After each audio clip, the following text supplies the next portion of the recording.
lu mu doon muy joueur bi nga xamante ni moom la ñu woowee Hakimi Ashraf di football fële ca réewum Maroc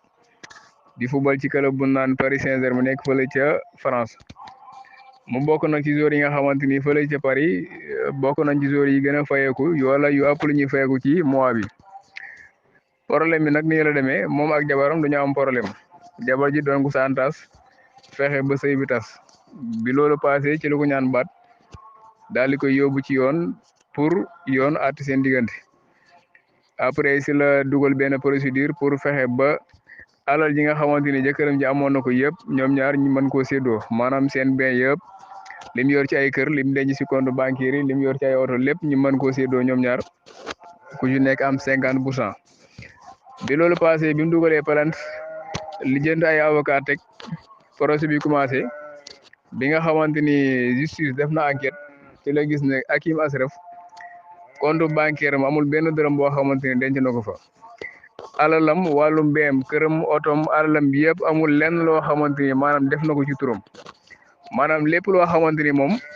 yor na ko ci alal ci turu way juróom boobu noonu di yaayam ci turam la ko def ndax gis na ne moom relation ak yaayam ñëpp xam na ne relation bu doy waar la bu jege boo xamante ni askan bi yëpp maanaam seetlu nañ loolu noonu ba daanaka fu mu dem ci àdduna bi moo xam ci Paris wala bi football Maroc yaayam day ñëw di ko jàppale di ko soutenir bu baax a baax jabar ji nag loolu moo ko bett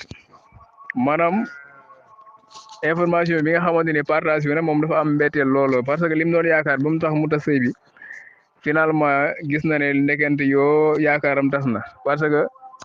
lim jàppoon ak waa ji fi mu ko doon xaar ndax Hakimi Ashraf dafa mel ni moom maanaam xalaatu na lii jëmi jamono dana mos a ñëw wala gis na ne jabar ji kat nekkul jabar joo xamante ni amaana sëy moo ko tax a jóg wala sëy wala mbëggeel moo ko dugal ci moom moo tax loolu yàlla suturaal ko ba xelam dem ci loolu mu daal di jël àllam bi yëpp daal di koy def ci turu yaayam nga xamante ni ëllëg lu mën a xew moom mën naa rëcc kon loolu mooy li nga xamante ni moom moo nekk information di actualité bu rëy fële ca Maroc ak ci France ak ci àdduna bi yëpp yëpp yu si bëri nag wax dëgg yàlla commencé nañ